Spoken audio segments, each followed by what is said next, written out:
Deixa eu só dizer algo para você, especialmente você que nos acompanha pela internet, onde quer que você esteja. Nós estamos desfrutando de uma atmosfera, de um ambiente extraordinário aqui. Sim ou não, igreja? A impressão que dá é que se a gente estender a mão, a gente vai conseguir tocar no Senhor. E o Senhor vai liberar a cura, vai liberar tantas bênçãos e tanta resposta ao nosso coração, que a nossa vida vai ser completamente mudada.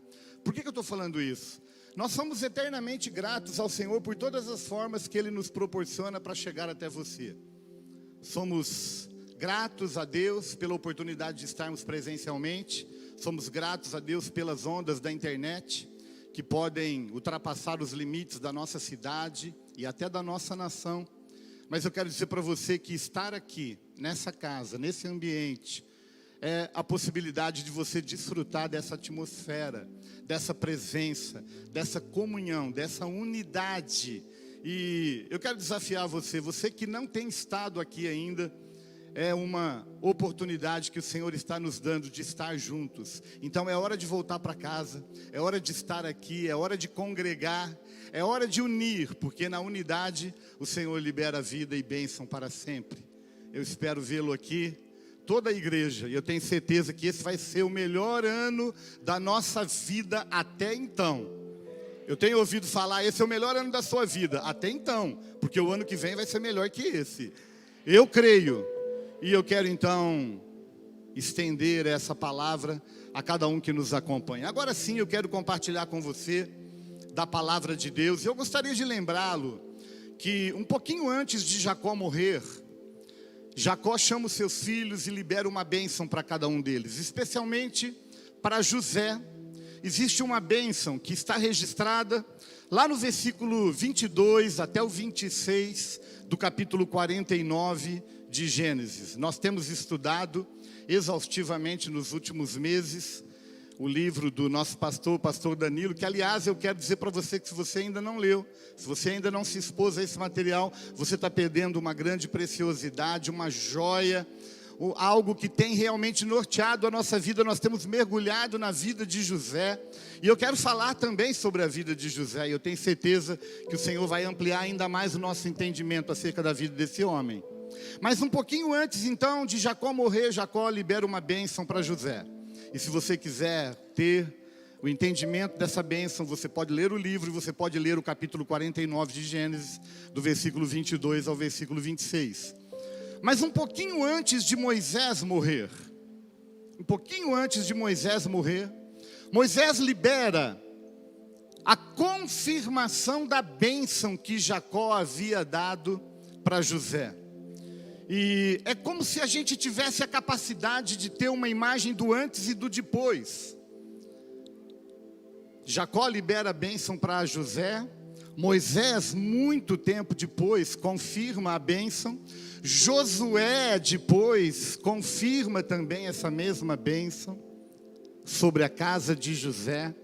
E eu quero dizer algo para você antes da gente começar a conversar sobre esse assunto, porque eu dei o tema a essa palavra de a bênção da excelência. No entanto, eu preciso dizer algo para você antes da gente começar a conversar sobre o assunto. Eu preciso dizer algo para você. Tem muita gente que espera, depois de ouvir uma palavra, e a gente vai fazer isso nessa noite, depois do momento final onde a gente vai orar e vai liberar a bênção, e a gente também vai fazer isso hoje à noite. Mas tem gente que fica esperando a bênção cair na nossa cabeça e nos visitar de uma forma extraordinária e sobrenatural, e a gente vai viver amanhã uma vida completamente diferente do que a gente viveu até hoje, por causa de uma bênção que a gente recebeu no culto do domingo. Mas eu quero dizer para você que não é assim que funciona. A bênção que foi liberada para José foi uma bênção que foi liberada depois dele ter vivido a maior parte da sua vida, pelo menos em termos de experiência, não em termos cronológicos. José morre com 110 anos de idade. A gente vai ler isso hoje. Mas José já tinha vivido tudo isso. Quando Moisés confirma a bênção sobre José, ele já tinha vivido tudo o que Deus proporcionou para que ele viesse, para que ele vivesse no período de prova dele. O que eu quero dizer com isso? Eu quero dizer que no final a gente vai orar, e eu quero realmente liberar a bênção que foi liberada sobre a casa de José, sobre a tua casa, sobre a tua vida. Mas você precisa, de antemão, fazer uma aliança comigo, de que você vai obedecer e você vai colocar em prática todas as verdades que vão ser apresentadas aqui hoje à noite. Porque não adianta a gente sair daqui achando que de uma forma mística a gente vai viver uma vida diferente. Não, a gente vai viver uma vida diferente e a gente vai receber a bênção à medida que a gente colocar em prática a palavra que a gente recebe. Por exemplo, o tema da palavra hoje é a bênção da excelência. Mas deixa eu dizer algo para você. Antes de você receber, antes de você desfrutar da excelência, você precisa viver a excelência. Antes de receber a bênção da excelência, você precisa ter uma casa excelente. Você precisa ter um ambiente na sua casa excelente. Às vezes a gente fica esperando viver aqui e levar para casa. Na verdade, a gente vive em casa e traz para cá. Quando a igreja é excelente, ela é resultado daquilo que os membros vivem antes, para depois compartilhar, para depois exalar, para depois refletir aquilo que tem recebido em casa. Então eu quero desafiar você a prestar bastante atenção na palavra e a se dispor no final dela a viver cada uma das verdades, para que a gente possa viver o ano mais excelente da nossa vida até então. Amém? Eu quero ler com você, e nós vamos colocar o texto aí para você acompanhar, porque quando eu falo de Moisés, eu estou me referindo ao texto de Deuteronômio, no capítulo 33, a partir do verso 13. Eu quero ler com você, Deuteronômio 33, 13, diz assim: de José disse, é Moisés falando, de José disse, bendita do Senhor seja a sua terra, com o que é mais excelente dos céus, do orvalho e das profundezas, com o que é mais excelente daquilo que o sol amadurece e daquilo que os meses produzem, com o que é mais excelente dos montes antigos e mais excelente dos outeiros eternos, com o que é mais excelente da terra e da sua plenitude, e da benevolência daquele que apareceu na sarça. Que tudo isto venha sobre a cabeça de José, sobre a cabeça do príncipe entre seus irmãos. Ele tem a imponência do primogênito do seu touro, e as suas pontas são como as de um boi selvagem. Com elas rechaçará todos os povos até as extremidades da terra. Eu quero usar, pelo menos nessa parte introdutória, esse texto, e quero fazer algumas considerações com você. Alguém já disse, eu não sei quem foi, e você já deve ter lido, já deve ter ouvido essa frase, que diz que o pior e o maior inimigo do excelente é o quê? É o bom, tá vendo? Você leu. A maioria talvez já tenha lido. O pior e maior inimigo do excelente é o bom. E a gente precisa entender isso, porque se você estiver vivendo uma vida profissional, uma vida relacional, uma vida social, uma vida espiritual, uma vida ministerial, seja ela qual for, e você está dizendo assim, tá bom, então você está sendo privado de viver algo melhor. E eu poderia com muita propriedade dizer para você aqui nessa noite que o ano de 2020 foi o ano do preparo, e o ano de 2021 é o ano de nós vivermos as coisas mais excelentes. Você pode repetir comigo? Diga assim: 2020 foi o ano do preparo, mas 2021 vai ser o ano de viver a excelência. Eu vou viver o melhor ano da minha vida até 2021. Você deve ter prestado atenção, tanto quanto eu, à medida que a gente foi lendo, eu fiz questão de enfatizar. E a palavra mais excelente, essa frase, pequena frase, né? Mais excelente, ela se repete 5 vezes, em 5 versículos. E nós temos aprendido nas aulas que nós temos ministrados, que quando a palavra de Deus repete uma expressão, existe uma ênfase que o Senhor está querendo dar ali. E não é diferente aqui. Quando a gente lê um texto como esse, a gente vê 5 vezes sendo repetida a palavra, a frase mais excelente. Olha que interessante. O texto diz assim: a bênção virá com a excelência que vem dos céus e das profundezas. Eu não quero chover no molhado aqui, eu já falei, a gente tem aprendido, inclusive nas nossas reuniões de discipulado, a gente tem ouvido desse púlpito, que quando a Bíblia se refere às bênçãos dos altos céus, são aquelas bênçãos que vêm de intervenções de Deus na nossa vida. E eu tenho certeza que Deus, de alguma forma, interveio na nossa vida, na minha vida, na sua vida, até hoje. Mas também diz respeito às bênçãos das profundezas, ou seja, aquelas bênçãos que advêm dos momentos de crise, dos momentos de conflito, dos momentos de dor. Mais à frente, o texto diz, a excelência que vem dos resultados e dos frutos, ou seja, a excelência que vem daquilo que o sol amadurece, daquilo que as suas mãos e o resultado do seu trabalho produz no final do mês. A bênção virá sobre isso, mas virá de uma forma mais excelente. Mais à frente ele diz, a excelência virá com aquilo que vem do passado, do presente e do futuro. Ele faz menção dos montes antigos e dos outeiros eternos. Querido, quando eu olho para trás, eu sou grato a Deus por tudo o que eu tenho e por tudo que eu me tornei. Mas eu quero dizer para você que a gente não pode ficar preso no passado. Quando eu estou aqui, incentivando você a olhar para o futuro, a olhar para os dias que ainda vêm e vivê-los na excelência que Deus está nos propondo nesse terceiro domingo do ano, é para a gente entender com muita clareza que o que está à nossa frente é melhor do que tudo que a gente provou até hoje. A excelência virá daquilo que vem da terra e da sua plenitude. É isso que o texto fala. Mas eu fiquei impressionado quando eu li a última parte do texto que diz assim, a excelência da benevolência daquele que apareceu na sarça. Querido, deixa eu dizer uma coisa para você. Quem escreveu isso não é alguém que leu alguma coisa, alguém que recebeu um ensino. Quem escreveu isso foi testemunha ocular da sarça. E ele está dizendo, a bênção que virá sobre você é a bênção da benevolência, da bondade, da graça, da misericórdia daquele que apareceu na sarça. Ah, amado, como eu gostaria de me debruçar com você aqui, nesse particular.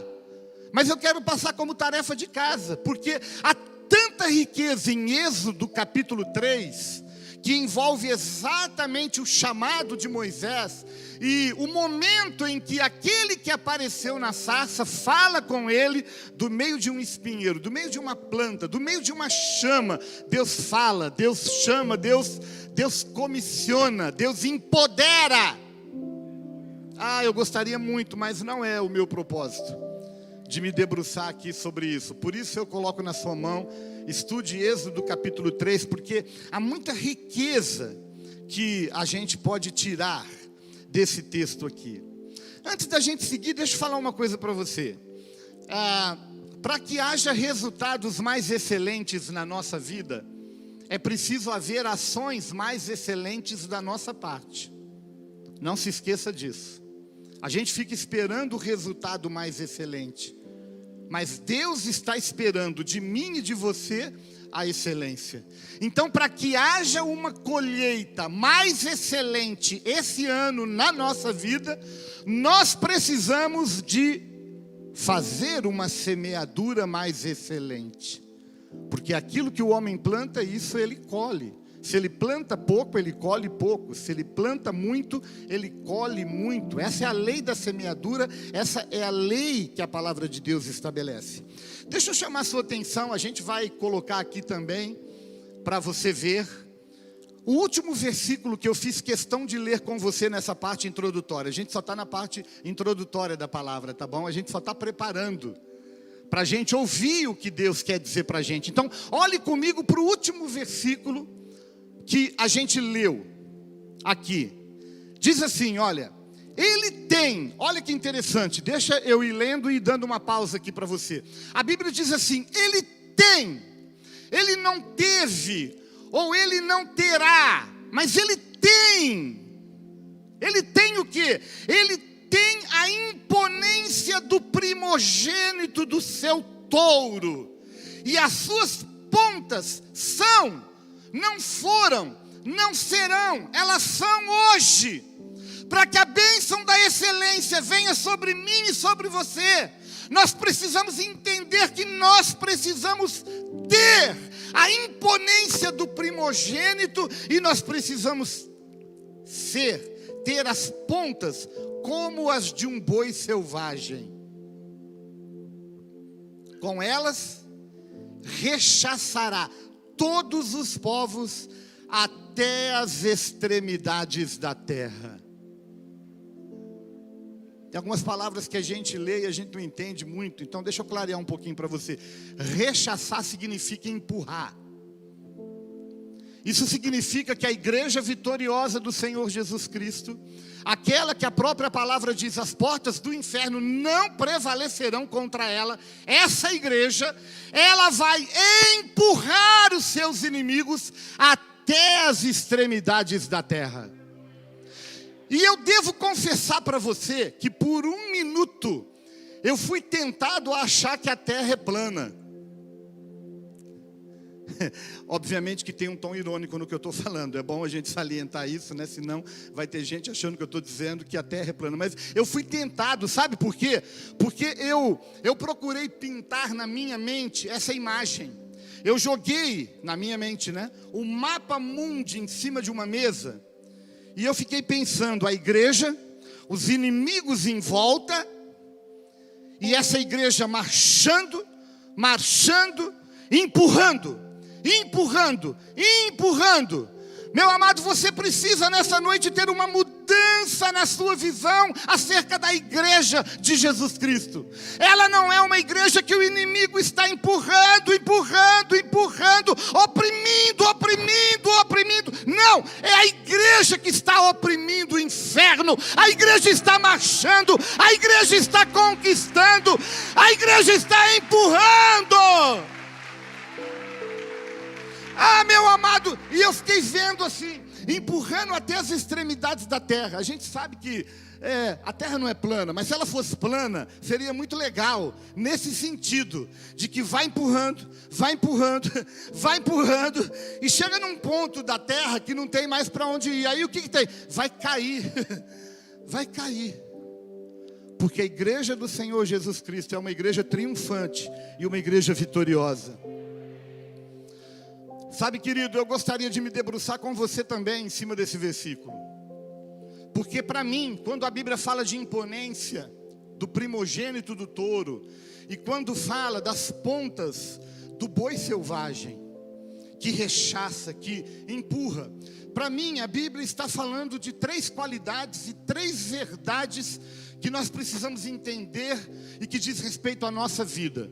A Bíblia está falando da nossa identidade, a Bíblia está falando da nossa essência e a Bíblia está falando da nossa autoridade.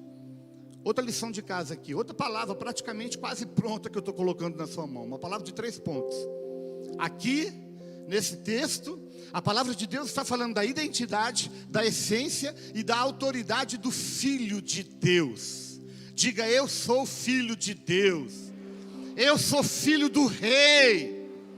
Amado, quando essa verdade entra em nós, a gente para de andar cabisbaixo, como aquela igreja capenga que está esperando o super-homem rasgar o céu e buscar a igreja. A gente para de viver, a gente começa a viver de uma forma imponente. É isso que a palavra fala. Olha que interessante, essa palavra imponência, do texto que nós lemos, ela aparece de novo lá no Salmo 96. Eu não me lembro qual versículo agora, 4, 5, 6, por ali. A Bíblia fala assim, olha: glória e majestade estão diante dele, força e formosura no seu santuário.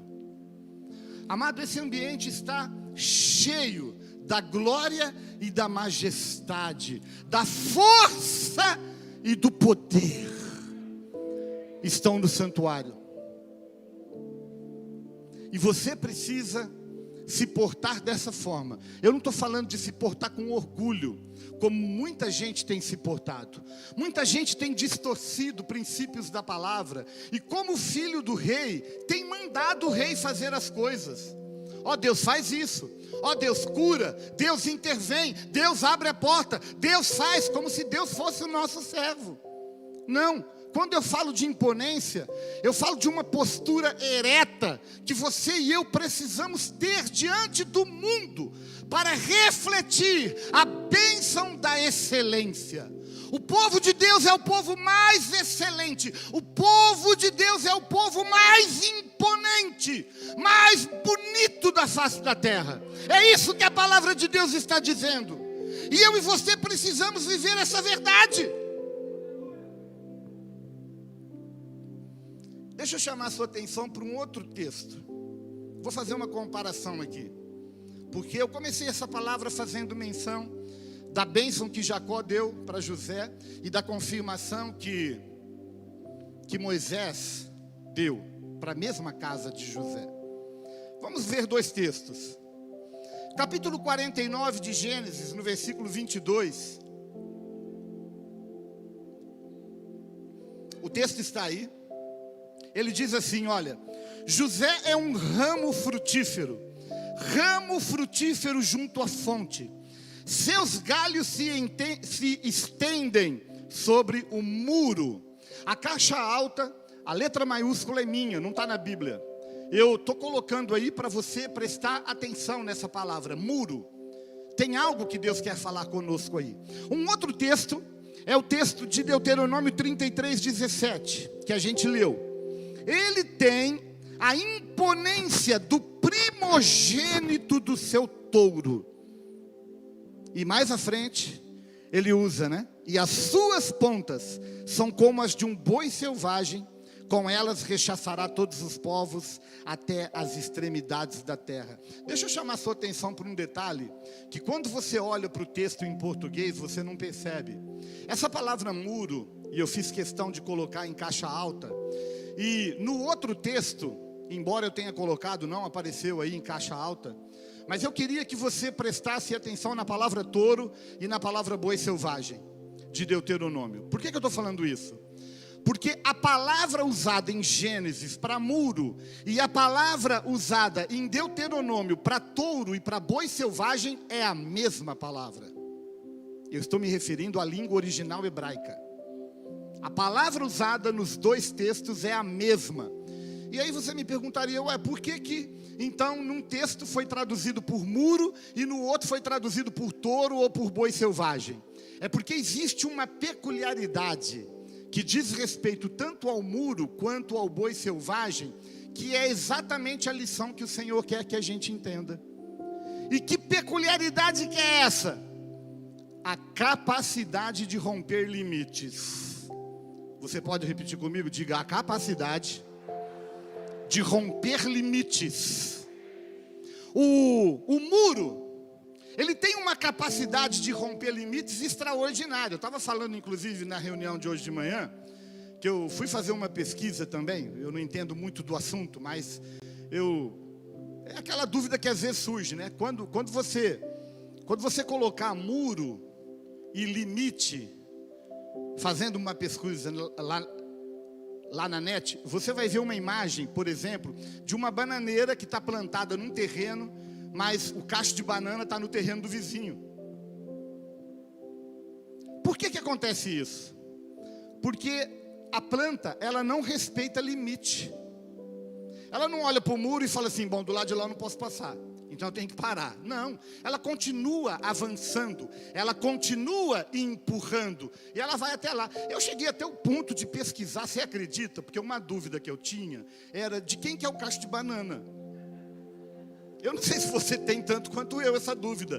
Eu fui pesquisar, né? Se tiver algum advogado que pode me corrigir aqui no final, tem liberdade de fazer isso, né? Porque eu fiquei pensando, esse cacho de banana deve ser do lado que ele está, né? Mas não é.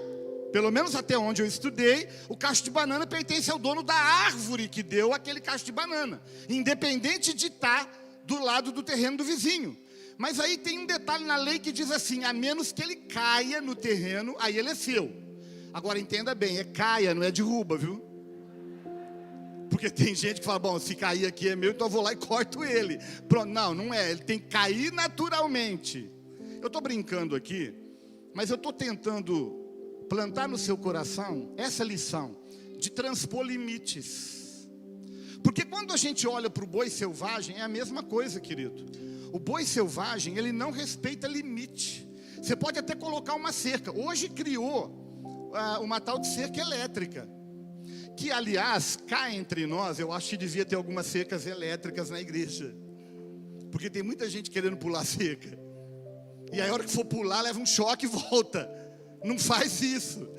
Mas o boi selvagem, ele não respeita cerca, limite, nada disso. Então, a lição que o Senhor está querendo mostrar e plantar no nosso coração hoje aqui, é para que a bênção da excelência venha sobre a sua vida. Você precisa estar disposto sabe, romper limites na sua vida. Querido, para pensar comigo. A gente está falando de José. A bênção é sobre a casa dele. José, ele precisou romper muitos limites na sua história. Eu não vou aqui pregar sobre isso, mas eu preciso pelo menos mencionar. José, ele precisou romper o limite da conspiração, dos ciúmes e da rejeição dos seus irmãos. Se você acha que esse negócio de viver preterência dentro de casa é prerrogativa tua, tira o cavalo da chuva, não tem nada a ver. Isso aí já acontece desde o jardim do Éden. Um trouxe uma oferta, o outro trouxe outra, o cara ficou magoado porque Deus aceitou uma e não aceitou a outra. Então não é prerrogativa nossa.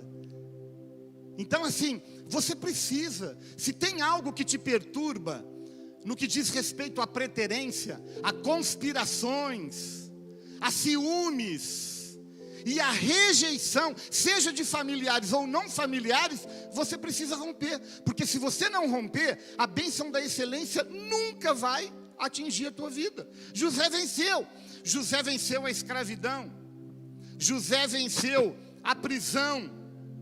E quando você estuda, você vai ver que ele não ficou preso um dia, uma semana, um mês, ele ficou preso anos, por causa de um outro limite que tentaram impor, a calúnia.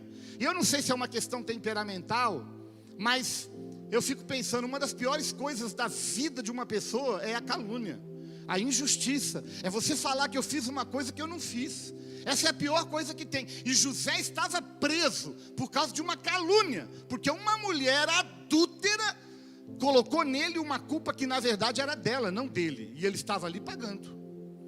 José venceu todos esses limites. Mas eu quero ler aqui um texto, e aqui eu vou começar a pregar. Tá bom? Aqui eu vou começar, porque o texto que eu quero usar como referência e fundamento para as verdades que eu quero compartilhar estão em Gênesis capítulo 50, do versículo 24 ao 26. Eu vou lê-los, os versículos, você pode acompanhar, ele está sendo projetado aí. Ele diz assim, queridos, esse texto, antes de ler, deixa eu te falar algo para você. Se existe uma palavra que para mim define José, eu não sei você, mas para mim uma palavra que define José é a palavra nobre. Esse cara, ele era nobre. Ele era muito nobre. Sabe, querido, só de pensar no encontro dele com os irmãos já me faz concluir que ele é um cara muito nobre. Porque eu fico pensando, dê graças a Deus porque José não era eu. Porque se fosse eu, talvez a história fosse diferente. Por que eu estou falando isso? Porque José passou tudo isso aqui, que eu descrevi resumidamente para você, porque os seus irmãos conspiram, rejeitam e vendem ele como escravo.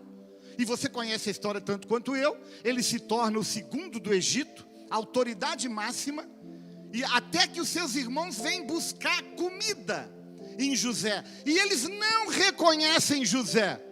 Como é que você reagiria se você fosse José?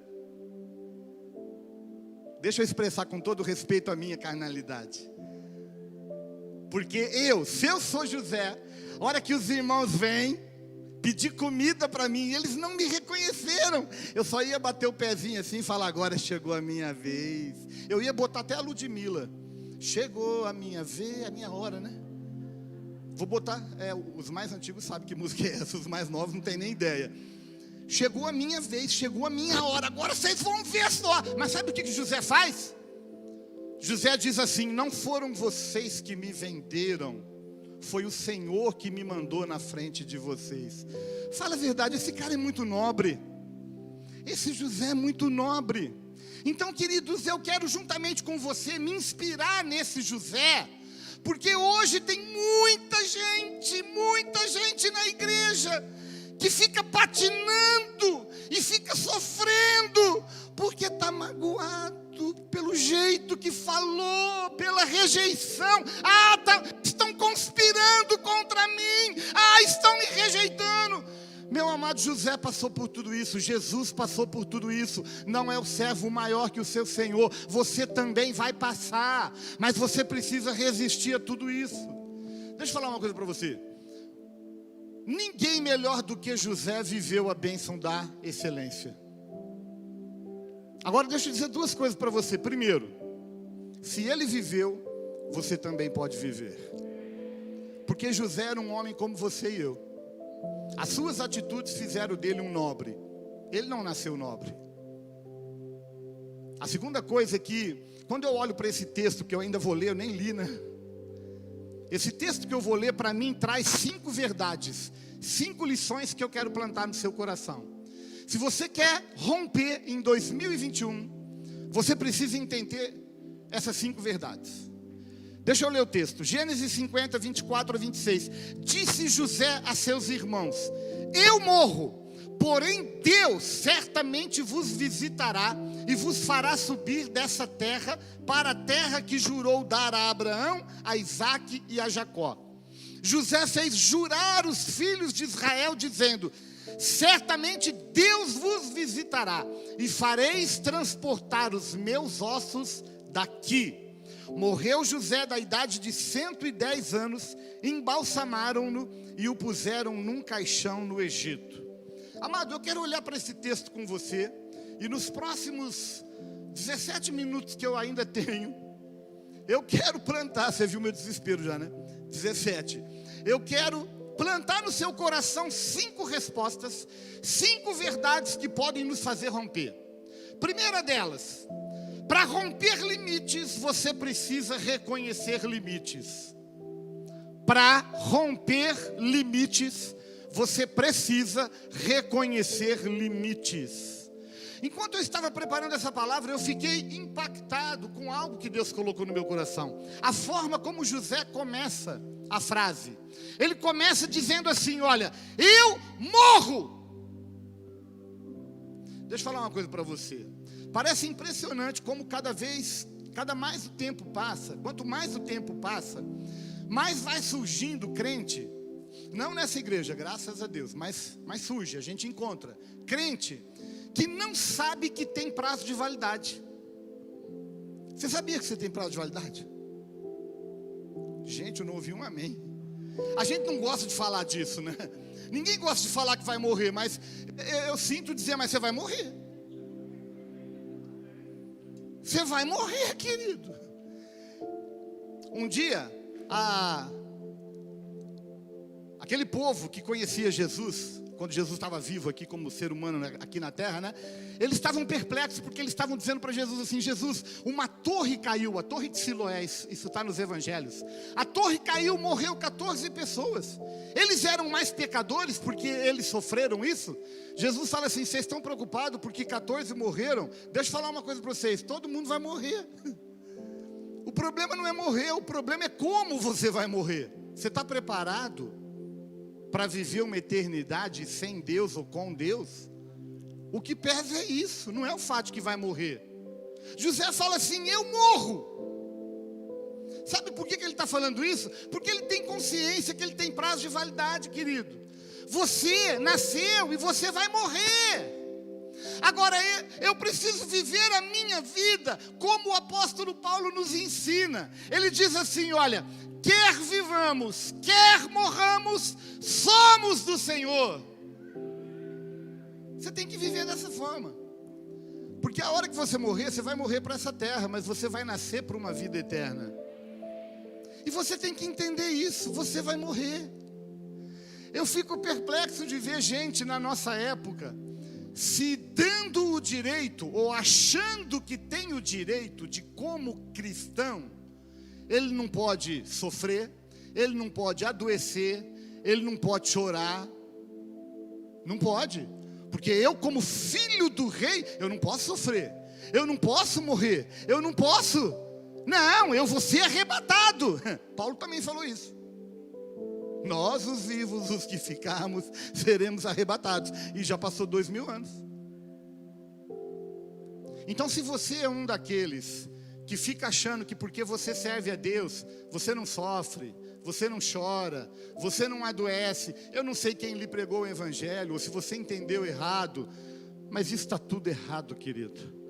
Mais à frente a gente vai ler, mas Jesus diz em João capítulo 16, no mundo tereis aflições, mas tende bom ânimo, eu venci o mundo.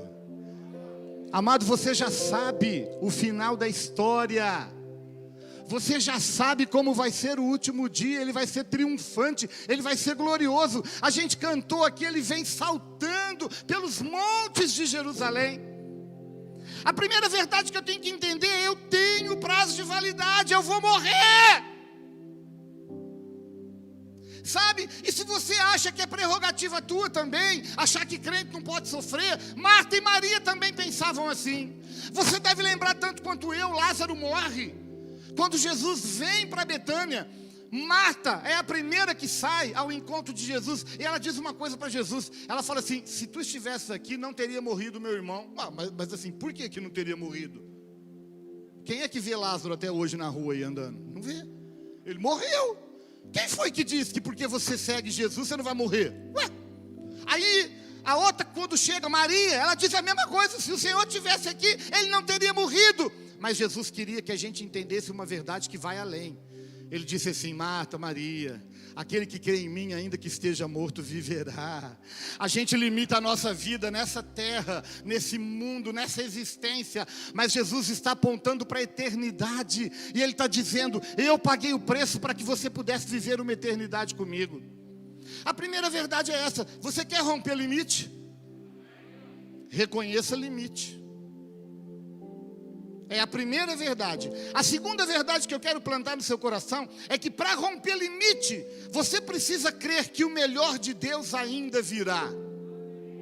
Eu sei que virou jargão e perdeu até o peso e o sentido para muitos. Estou cansado de ouvir que o melhor de Deus ainda vai vir, mas esse ano passado eu perdi alguém que eu queria, perdi o emprego, não sei. Querido, deixa eu dizer para você, José disse assim: olha, Deus certamente vos visitará. José, querido, como esse homem era nobre. Sabe por que ele diz isso? Porque ele fala assim, olha, em outras palavras, o melhor de Deus ainda está por vir.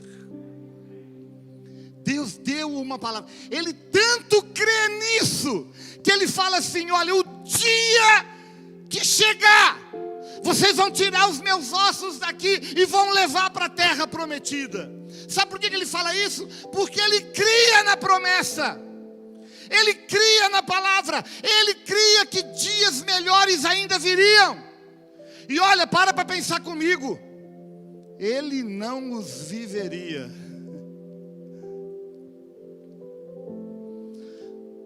Há uma palavra em 1 Coríntios capítulo 2, versículo 9, que diz assim: nem olhos viram, nem ouvidos ouviram, e nem jamais penetrou em coração humano o que Deus tem preparado para aqueles que o amam. Deixa eu falar uma coisa para você, queridos, porque eu acredito que um grande número de pessoas olha para esse texto e olha para ele crendo que tudo isso vai ser vivido na eternidade. Deixa eu falar uma coisa para você. Essa verdade não é para ser vivida na eternidade. Ela é para ser vivida aqui nessa terra. Porque tudo o que você precisa para viver dias onde nenhum olho viu, nenhum ouvido ouviu e nenhum coração sentiu, pode ser vivido hoje, pode ser vivido amanhã, pode ser vivido no nosso dia a dia. Eu não estou querendo dizer com isso que eu não creio que existe uma perplexidade de eternidade para ser desfrutada. Não é isso. Eu creio nisso. Mas eu creio que eu posso já hoje entrar no meu quarto, trancar a porta e me relacionar com o Espírito Santo de Deus. A gente canta aqui, mas às vezes é tão difícil viver o fato de que só quem pisou no Santo dos Santos em outro lugar não sabe viver. Quem experimentou ouvir a voz de Deus na intimidade de uma oração no quarto da sua casa, sabe do que eu estou falando. Isso são coisas que olhos não viram, ouvidos não ouviu. Você sabia que no Velho Testamento ninguém podia viver essa verdade que você pode viver hoje?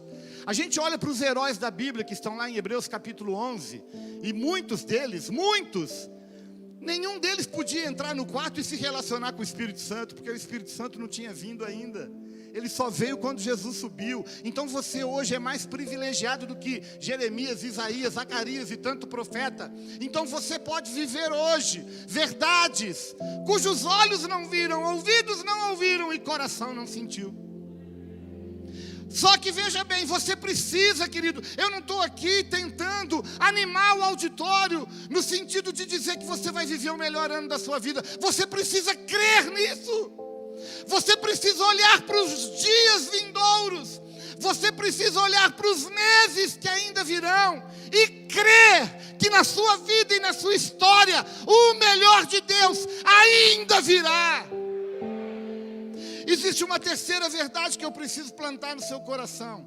É de que se você quer romper limites, você precisa entender que você não é o protagonista. Protagonista, para quem não sabe, é o personagem principal de uma história, de uma peça teatral. Tem muita gente que quer sair na foto. Deixa eu dizer uma coisa para você, querido. Você não é o protagonista. Você não é a peça principal da história da redenção humana. Jesus é. Você é só uma peça do quebra-cabeça. Só uma peça. José lhe fala assim, olha,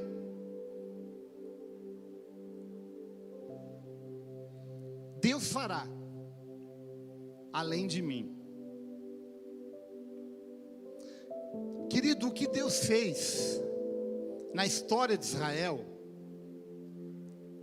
o que Deus cumpriu de promessa, não foi no dia de José, não foi nem através de José. José foi uma peça, como você e eu.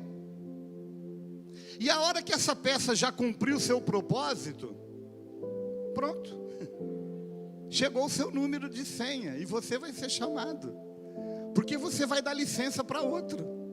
Sabe por quê? Porque você não é o personagem principal. Querido, eu estava preparando essa palavra e eu fiquei pensando, o que seria da história sem algumas pessoas que não eram protagonistas, mas que mudaram a história? Vou te dar alguns exemplos, para você entender o que eu quero falar. O que seria da história de Naamã se não fosse uma jovem, que a Bíblia nem menciona o nome? Se você sabe, descobriu qual que é o nome dela, compartilha comigo no final do culto. Eu não achei, mas pode ser que você achou em outro texto, então pode vir mesmo, mas eu não achei o nome da menina. Mas sabe, essa menina mudou a história, não somente de Naamã, da família de Naamã, da nação. Mudou a minha vida e a sua vida, porque quando eu olho para a história dessa menina, eu sou impactado com a postura dela. Sabe por quê? Ela está na casa lá do patrão, da patroa, de Naamã, e ela sabe que o seu patrão tem lepra. Querido, lepra naquela época não tinha cura. Sabe o que essa menina faz? Ela fala assim, claro, para a patroa, né? Patroa, deixa eu dizer uma coisa para a senhora. Fala para o patrão que lá na minha igreja tem um profeta, que se ele for lá e o profeta orar, ele vai ser curado. Tem gente que bota pastor em fria hoje falando isso também, né? Eu estou brincando, claro. Mas ela disse assim, olha, tem um profeta. Bom, você conhece a história tanto quanto eu. O fato é que Naamã é curado de uma doença incurável na sua época, porque ele ouviu uma menina que a Bíblia nem menciona o nome. Ela era protagonista? Não, mas ela mudou a história. Isso sem contar dos servos que trabalhavam para aquele comandante. Porque quando ele vai falar com o profeta nem vai recebê-lo. Ele fica tão irado e ele volta nervoso para casa. Mas tem alguns que trabalham para ele que falam assim: patrão, deixa eu falar uma coisa para o senhor. O homem não pediu nada demais para o senhor, difícil, vai fazer. Que ele estava bravo, porque tinha que mergulhar no Jordão. Lá na minha terra tem rio muito mais limpo. Para que eu vou mergulhar no Jordão? Esse rio sujo. E os amigos falam assim: vai, mergulha, não custa nada. E eu fico pensando o que seria da história de Naamã se ele não ouve a voz daqueles dois que não eram protagonistas, mas que mudaram a história de Naamã. Eu fico pensando no vale de Elá. Sabe aquele vale onde Davi enfrentou Golias? Você conhece tanto quanto eu a história. Golias está lá, um homem que devia ter a altura mais ou menos minha aqui, em cima do púlpito. Dá para encarar? Vai, Marcelo, dá para encarar? É como Golias chegar e falar assim num auditório desse: não tem homem aí não? Tá vendo? Nem os homens falaram, tá aqui. Tá todo mundo quietinho. Foi isso que aconteceu lá no Vale de Elá. Só que o exército era muito maior que esse daqui. Tinha muito homem lá, mas ninguém fala, tá aqui o homem. Sabe quem fez isso? Pequeno Davi. Ele fala: quem é esse incircunciso que ousa afrontar o exército do Deus vivo? Eu vou. E você sabe do final da história tanto quanto eu. Davi era o protagonista? Não. Mas ele mudou a história de Israel com aquela atitude. Eu fico pensando, o que seria da história da multiplicação dos pães, se não fosse um jovem que a Bíblia também não menciona o nome, mas diante de uma fome, de uma multidão de 15 mil pessoas, mais ou menos, ele chega e fala assim: olha, eu não tenho muito, mas o que eu tenho eu dou 5 pães e 2 peixinhos, está aqui, vê o que o senhor pode fazer. E a gente sabe que Jesus multiplicou e alimentou aquela multidão. Como é que seria essa história se não fosse esse jovem que apresentou o pouco que ele tinha? Eu ouso dizer para você, o que seria da história da comunidade cristã de Ribeirão Preto, se não fosse um batalhão de elite que está trabalhando para servir nesse momento, para que esse culto seja uma bênção. Pessoas que não são protagonistas. O protagonista aqui hoje talvez seja eu, porque eu estou aparecendo na foto. E às vezes muitos olham e falam assim: pô, mas a palavra está tremenda. Mas a gente não para olhar aqueles que estão orando, sustentando o pregador para que ele pregue com graça e unção e sabedoria, e que você não sabe nem que faz parte da equipe de intercessão. E eu poderia aqui mencionar tanta gente que está trabalhando agora para que esse culto chegue na casa de milhares de pessoas, pessoas que estão nos recebendo, a recepção, enfim, tanta gente que está servindo. Deixa eu falar uma coisa para você: quer romper nesse ano? Acho que diminuiu, tem só um que quer romper. Quer romper? Vai servir.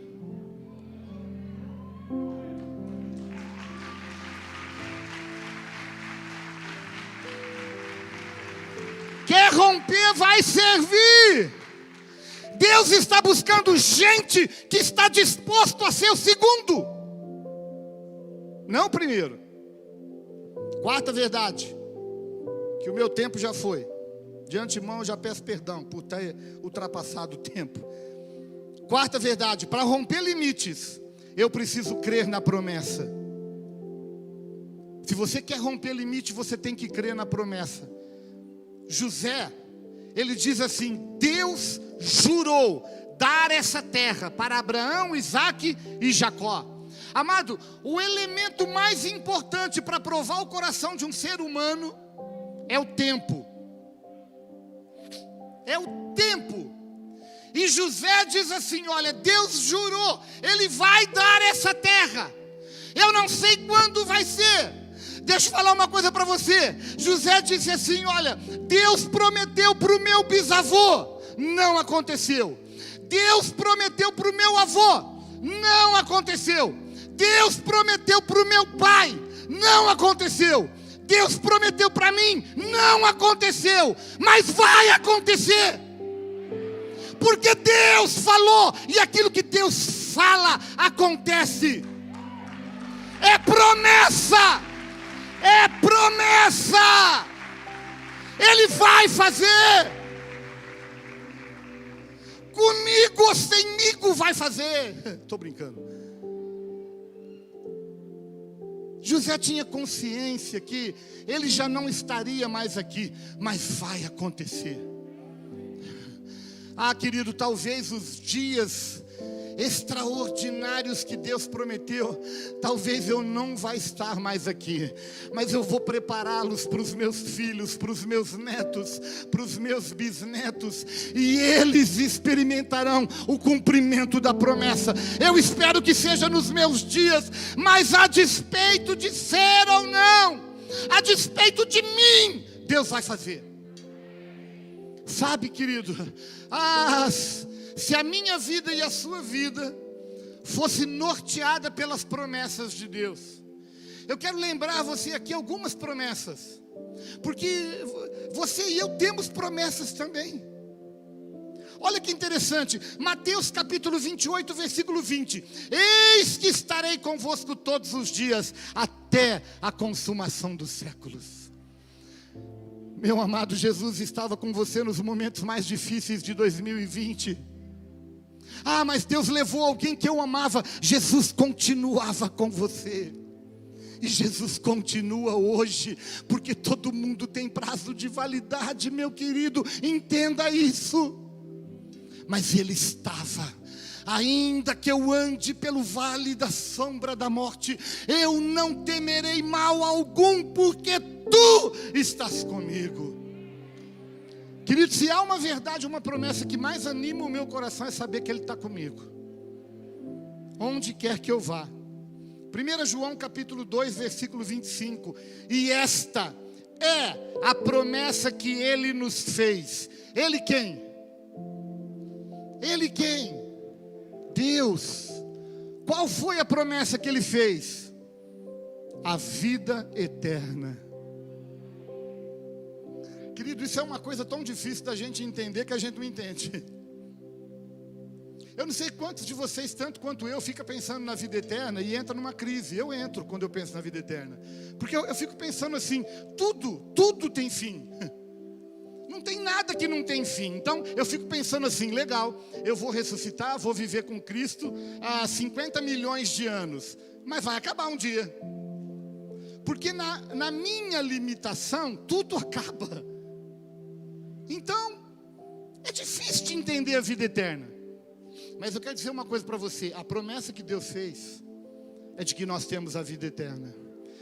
E nós viveremos eternamente, ainda que eu não entenda como é que isso funciona, mas eu vou viver eternamente com Jesus.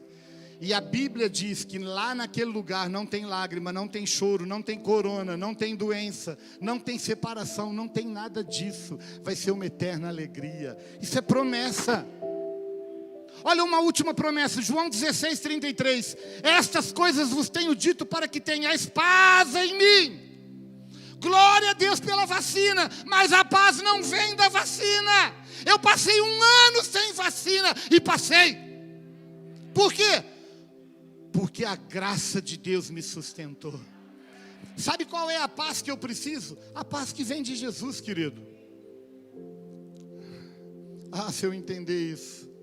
Jesus termina o texto dizendo assim, olha, mas tem de bom, no mundo passais por aflições, mas tem de bom ânimo, eu venci o mundo. Querido, Jesus venceu o mundo. Jesus foi ferido sim pela picadura da serpente, no seu tornozelo, no seu calcanhar, mas a mesma Bíblia diz que Ele pisou a cabeça da serpente, e Ele é Rei dos reis e Senhor dos senhores. Há uma última verdade que eu preciso plantar no seu coração, e eu quero finalizar com ela. Os músicos podem subir aqui. Para romper limites, eu preciso estabelecer limites. Parece contraditório o que eu estou falando, mas eu vou trazer luz para você, para a gente finalizar. Se você quer romper limites, você precisa estabelecer limites. O que eu estou querendo dizer com isso?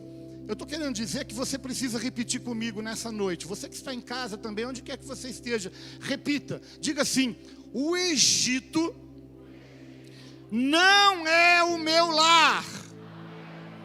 O Egito não é o meu destino. Querido, quando José, ele deixa claro essa verdade, ele está dizendo, olha, Eu servi o Egito. Eu servi no Egito. Eu vou morrer. Mas o dia que eu morrer, vocês vão me prometer que vocês vão pegar os meus ossos e vão levar. Sabe por quê? Ele está demarcando o território, ele está falando assim, o Egito não é o meu lar. O Egito não é o meu destino. O capítulo 4, versículo 4 diz assim: infiéis, não compreendeis que a amizade do mundo é inimiga de Deus? Aquele, pois, que quiser ser amigo do mundo, constitui-se inimigo de Deus. Você e eu precisamos estabelecer claramente uma linha divisória. Eu estou no mundo, mas eu não sou do mundo. Eu sirvo no mundo, mas o mundo não é o meu lar. O mundo não é o meu destino. Você já parou para pensar? José morreu, foi enterrado, mas a Bíblia fala que os ossos foram para uma maletinha. E aí a Bíblia fala que Moisés, quando ele vai entrar na terra prometida, e a gente sabe que Moisés também não entrou na terra prometida, mas uma coisa que aparecia em toda postagem de Facebook de Moisés era uma maletinha. Você vai ver ele com uma maletinha, a trajetória toda. Sabe o que tinha nessa maletinha? Os ossos de José. Porque Moisés falou assim, bom, ele fez a gente jurar que a gente ia levar os ossos dele, então a gente tem que levar. Mas aí Moisés também não entrou na terra prometida. Aí ele passou essa maletinha para Josué. E aí Josué começou a carregar aquela maletinha. Deixa eu ler 2 textos para você, para a gente finalizar. Êxodo capítulo 13, versículo 19. Também levou Moisés consigo os ossos de José, pois havia este feito os filhos de Israel jurarem solenemente, dizendo: certamente Deus vos visitará daqui, pois levai convosco os meus ossos. Bom, Moisés levou, não deu certo, passou para Josué. Josué capítulo 24, versículo 32. Os ossos de José, que os filhos de Israel trouxeram do Egito, enterraram-nos em Siquém, naquela parte do campo que Jacó comprara aos filhos de Amor, pai de Siquém, por 100 peças de prata, e que veio a ser herança dos filhos de José. Josué cumpre a promessa, enterra os ossos de José numa terra conhecida até hoje como Siquém, em Israel. E uma coisa que me chamou a atenção quando eu li esse texto é de que José foi vendido pelos irmãos por 20 ciclos de prata. 20 ciclos de prata significa 240 gramas de prata. Esse foi o preço que os irmãos venderam José para o Egito. O preço do terreno que foi comprado para enterrar José custou 100 peças de prata. Que valorização, né? Sabe por quê? Porque a bênção da excelência estava sobre José. Eu quero finalizar essa palavra fazendo 2 coisas. A primeira delas é, eu vou pedir para você ficar em pé. Você que quer a bênção da excelência, fique em pé. Nós vamos agora ser ministrados com essa canção. Mas eu quero pedir algo para você aqui. Desfrute desse momento, não cante não. Eu sei que a música é linda, a letra é maravilhosa, mas eu quero pedir para você, não cante não, seja ministrado. E depois que a gente adorar a Deus com essa canção, eu quero voltar e eu quero liberar a bênção sobre a tua vida. Amém? Vamos adorá-lo. Que o Senhor te abençoe e faça brilhar teu rosto em ti, que conceda sua graça e te dê a paz.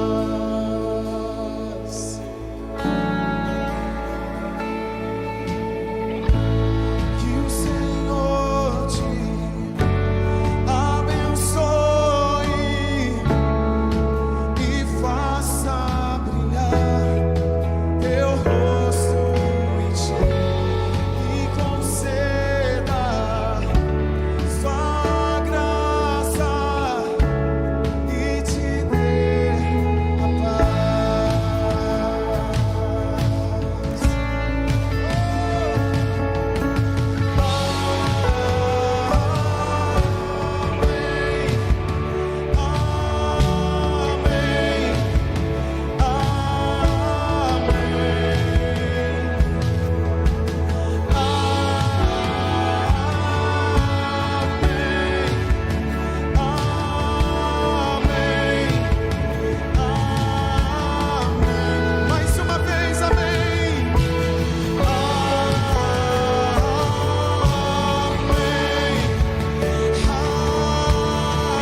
família, teus filhos e os filhos de teus filhos, que a bênção se derrame até 1000 gerações. Tua família, teus filhos e os filhos de teus. Declare que a bênção se derrame até 1000 gerações. Tua família, teus filhos e os filhos de teus filhos. Que a bênção se derrame até 1000 gerações.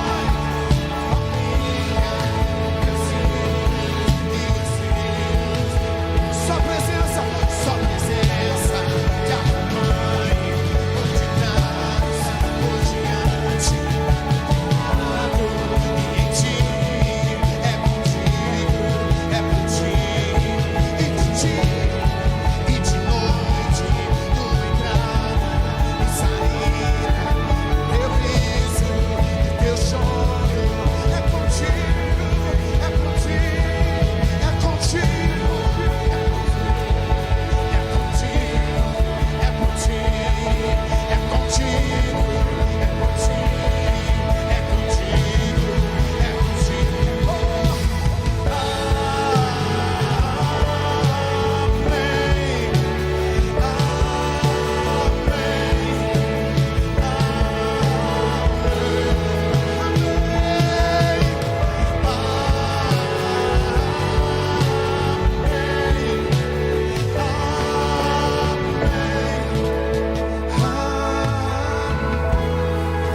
Estende a sua mão, como quem vai receber, mesmo você que nos acompanha nesse momento.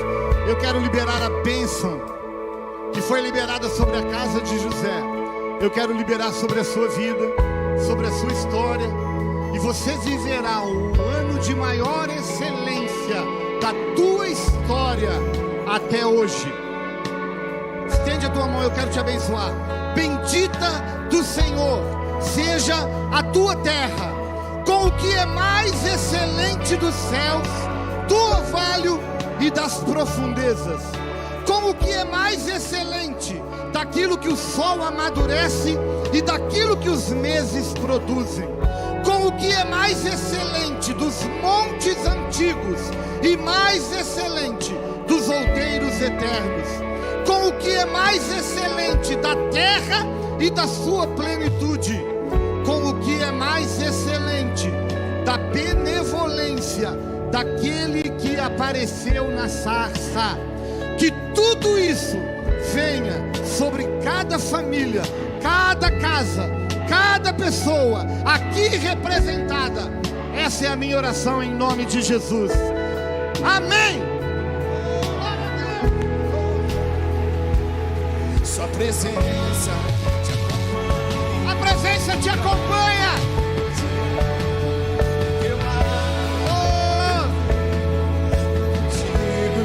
É por ti, de dia e de noite, tua entrada e saída, do teu riso, do teu choro.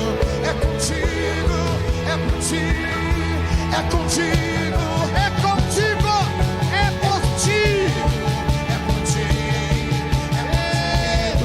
é por ti, é contigo, é por ti.